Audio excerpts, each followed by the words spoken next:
and he likes you far more than he likes me. Joining us right now, you guys go back a couple years. Yes. The voice of the Memphis Grizzlies, Sacramento's own, Eric Hasseltine. Hey, buddy. Hey, well, yeah, I'm only human to like Jason more than I like you. That's what everybody does, right? Well, you have to. Jason's far more like. What do we say? If you don't like Jason Ross, there's something wrong with you. No, yeah, Jason and I. In fact, we were having this discussion with somebody the other day about Jason and the run from KDVS, and so it was a lot of fun to talk about that in those days once again. So yeah, but Dave, you've got your characteristics too. You're just still mad at me because your wife likes me better than she likes you, and that's really not my fault. She's only human too. No, that's understandable. That's just because of your dashing good looks. Here's the other thing. That's inaccurate, but that's okay. We were discussing earlier too. Do you still have the whistle? Oh, no, I have a different one that I tortured two different groups of basketball campers with, and to the point where I had that Fox 40 whistle that the referees use because I coached my son's basketball team last year, which was a lot of fun for me, and I really enjoyed it, and had some coaches come out and help me out, and probably may have missed my calling because my grandfather was a coach, my dad was a coach.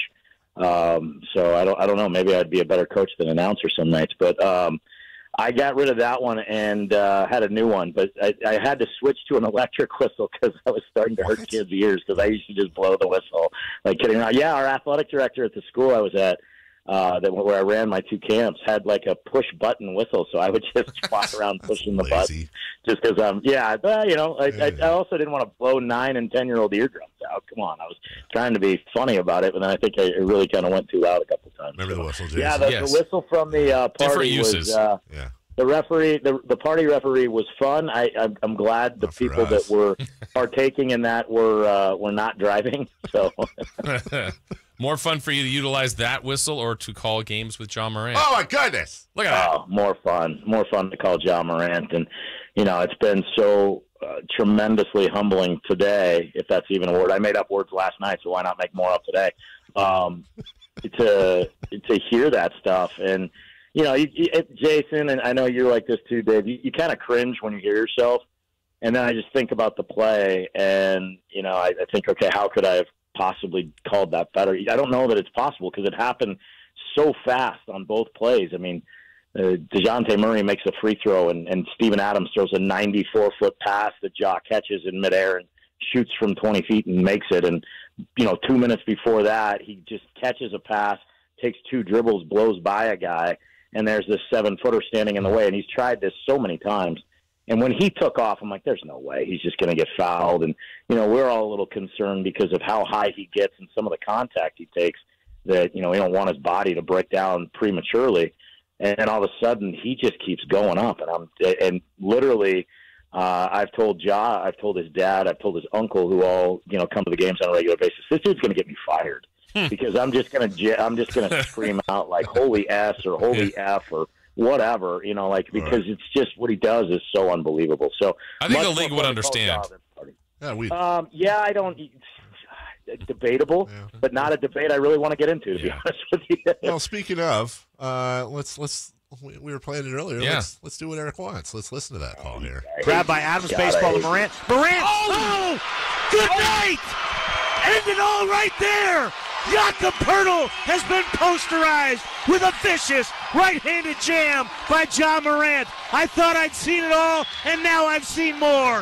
A 7-footer just got ended at the rim, and it is buzzing in FedEx Forum. Jay, it was a perfect call. It's a perfect call, but almost. Mr. Hasseltine, I have a question.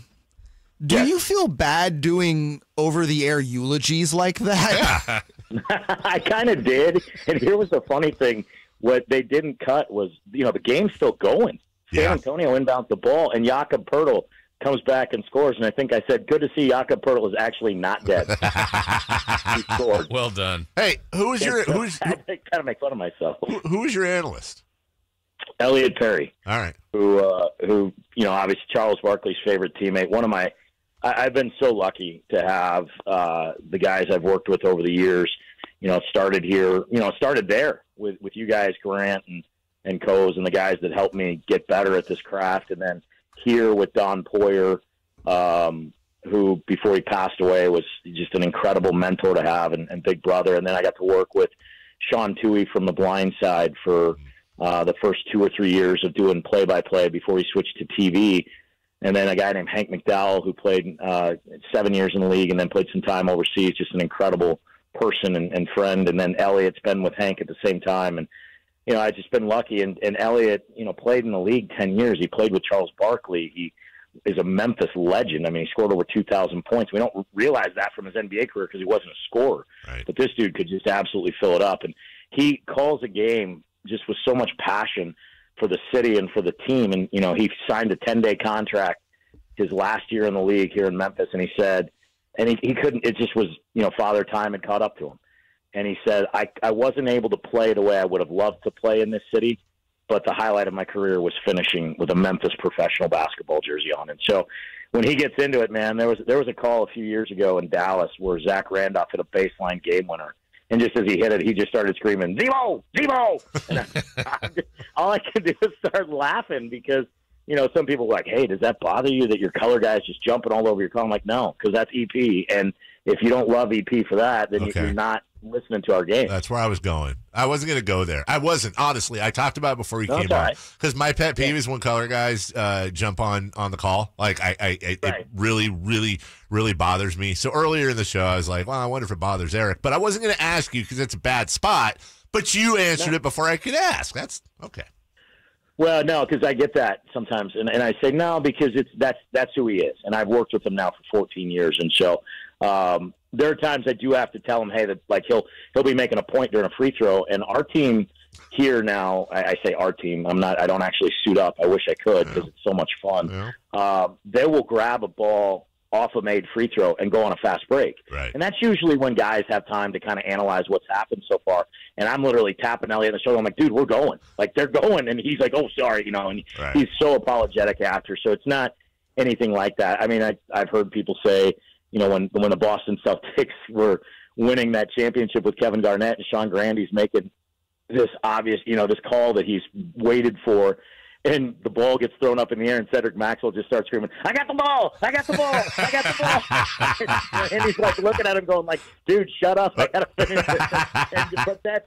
But that's Cedric Maxwell. And so, whereas, you know, it may not be the greatest thing for a highlight reel, it's the greatest thing for our fans because every one of them loves Elliot Perry. I mean, it's amazing. It's like a parade of people that come by our broadcast table, which is right in the stands, and look at us during the game and just like want kids to come get pictures with Elliot Perry because these are people that grew up watching him and now have families. So it's a blast. So, Eric, I know, you know, there's so much hype around Ja, and there should be what he's done the last couple games, what he's done for a while, but you guys were here in November, and I want to say, and you would know better, I think you guys were like 9-10. And now we played you guys at home in November. Okay. We were there in December twice. Yes. But then now 43-20. My goodness, like it went from they're a fun story, cute story to wait a minute, legitimately really, really good. Ja's doing what he's doing. Right. You can catch the Warriors. Like, how far can this team go? You know, it's a great question. So you're right. They were 9-10. I can tell you the date, and I can tell you what happened that night and I can tell you what happened after the game if we're at another time. Well, actually, I can tell you now. No, but we'll get to it. You guys will laugh. So we were 9-10 after a loss to Atlanta, and in blowout fashion. And in that game, Ja Morant took a step with his left leg, and no contact, no nothing. He just hopped right up and started limping around, and we just went, oh, my gosh.